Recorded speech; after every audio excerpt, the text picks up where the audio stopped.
ശ്രീ രാജേന്ദ്രൻ പന്തളം നോക്കൂ, നിലവിൽ തന്നെ കേരളത്തിലെ ബി.ജെ.പി. നേതാക്കൾക്കിടയിൽ കാര്യമായ ഭിന്നാഭിപ്രായങ്ങളുണ്ട്. അവർ വ്യത്യസ്ത തട്ടുകളിലുമാണ്. സംസ്ഥാന അധ്യക്ഷ പദവിയിലേക്ക് എത്താനുള്ള എല്ലാ കോപ്പുകൂട്ടലും നടത്തിയിരിക്കുന്ന ശോഭാ സുരേന്ദ്രൻ, കെ സുരേന്ദ്രൻ, വി മുരളീധരൻ എന്നിവർക്കൊക്കെ ഇടയിലേക്കാണ് രാജീവ് ചന്ദ്രശേഖർ ഇങ്ങനെ വന്നിറങ്ങുന്നത്.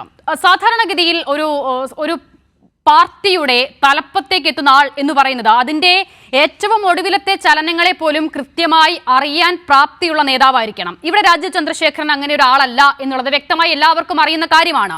അപ്പോൾ അങ്ങനെ ഒരാൾ ബി.ജെ.പി. പോലെ കേരളത്തിൽ ഇങ്ങനെ വളരാൻ ശ്രമിക്കുന്ന ഒരു പാർട്ടിയുടെ തലപ്പത്തേക്ക് എത്തുന്നതിന്റെ കാരണം എന്താണ്?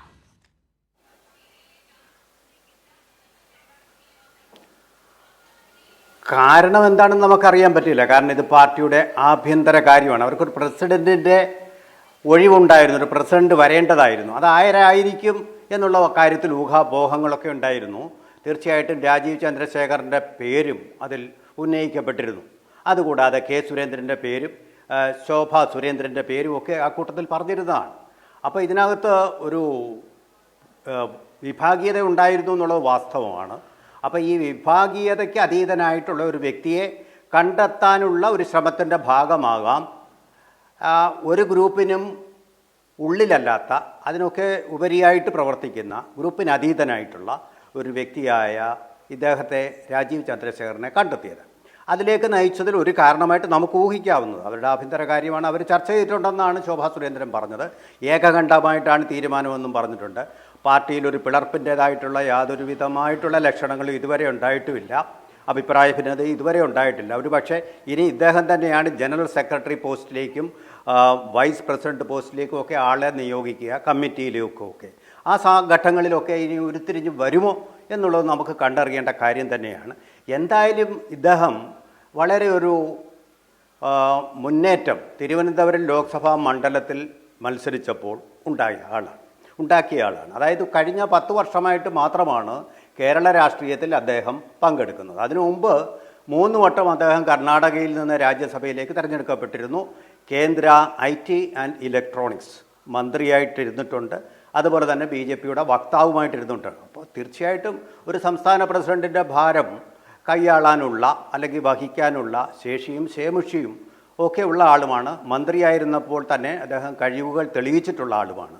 അതുപോലെ തന്നെ ഞാൻ പറഞ്ഞു വന്നത്, തിരുവനന്തപുരം മണ്ഡലത്തിൽ മത്സരിച്ചപ്പോൾ വളരെയധികം ജനങ്ങളിലേക്ക് ഇറങ്ങി പ്രവർത്തിച്ചിട്ടില്ലാത്ത ഇദ്ദേഹം വലിയൊരു ഞെട്ടലുണ്ടാക്കുക തന്നെ ചെയ്തു. ജയത്തിൻ്റെ വക്കിലെത്തിയ ഒരു പരാജയമാണ് അദ്ദേഹത്തിന് അവിടെ ഉണ്ടായത്. വലിയൊരു മുന്നേറ്റം തന്നെ അദ്ദേഹത്തിന് ഉണ്ടാക്കാൻ കഴിഞ്ഞിട്ടുണ്ട്. പക്ഷേ ശ്രീ രാജേന്ദ്രൻ പന്തളം, ഇപ്പോൾ തിരുവനന്തപുരത്തെ കാര്യം താങ്കൾ പറയുന്നത് ശരിയായിരിക്കാം. പക്ഷേ തിരുവനന്തപുരം അല്ലല്ലോ കേരളത്തിന്റെ ആകെ പൾസ് എന്ന് പറയുന്നത്. അതാണ് ഞാൻ ആദ്യം ചോദിച്ചത്. സാധാരണഗതിയിൽ ഈ സംഘടന പ്രവർത്തന പാരമ്പര്യം ഇല്ലാത്ത ഒരാൾ ഈ നിലയിൽ ഒരു പാർട്ടിയോട് ഇപ്പോൾ പാർലമെന്ററി പദവികളിലേക്ക് എത്തുന്നത് ഓക്കെ, അത് സാധാരണമാണ്.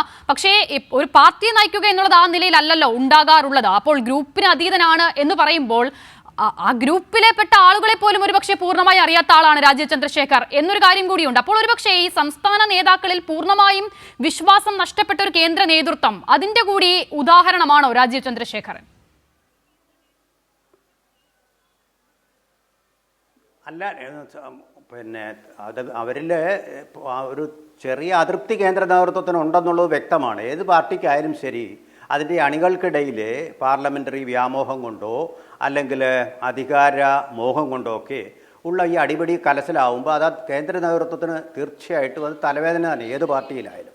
അപ്പോൾ അങ്ങനെ വരുമ്പോൾ അതിനപ്പുറം വിഭാഗീയതയ്ക്ക് അപ്പുറം ഉള്ള ഒരാളെ തിരഞ്ഞെടുത്തുകൊണ്ട് ഒരു സ്വീകാര്യനായ വ്യക്തി, എല്ലാവർക്കും സ്വീകാര്യനുമാണ് അദ്ദേഹം, എടുക്കുക വ്യക്തമാണ്. ഇനി വളരെ പ്രസക്തമാണ് ചോദിച്ച ചോദ്യം, തിരുവനന്തപുരത്ത് മാത്രം മത്സരിച്ചുകൊണ്ടായോ എന്ന്. അങ്ങനെയല്ല. നമ്മളിപ്പോൾ ഏതൊരു കാര്യത്തിനും ഒരു സാമ്പിൾ സർവേ എന്നൊന്നും ഉണ്ടല്ലോ, പുലീക ന്യായം എന്നൊക്കെ പറയുന്നത്. അതായത് ഒരു ചോറെടുത്ത് നോക്കിയാൽ മതി ആ ചോറ് മുഴുവൻ വെന്തിട്ടുണ്ടോ എന്നറിയാൻ വേണ്ടിയിട്ട്. അപ്പോൾ അദ്ദേഹത്തിൻ്റെ പെർഫോമൻസ് എന്ന് പറയുന്നത് പാർലമെൻ്ററി മണ്ഡലത്തിൽ സാധാരണഗതിയിൽ ഇങ്ങനെയുള്ള വ്യക്തികളൊക്കെ, ഈ വ്യവസായ പ്രമുഖരായിട്ടുള്ളവരൊന്നും പാർലമെൻറ്റിലേക്ക് ലോക്സഭയിലേക്ക് മത്സരിക്കാറില്ല. കാരണം ജനങ്ങളെ അഭിമുഖീകരിക്കണം, അവർക്ക് പ്രയാസമുള്ള കാര്യമാണ്, ജനപ്രിയരാവാൻ പറ്റില്ല. പക്ഷെ ഇദ്ദേഹത്തിന് അതും പറ്റി എന്നുള്ളതാണ്. ആ ടെസ്റ്റിൽ അദ്ദേഹം ജയിച്ചു.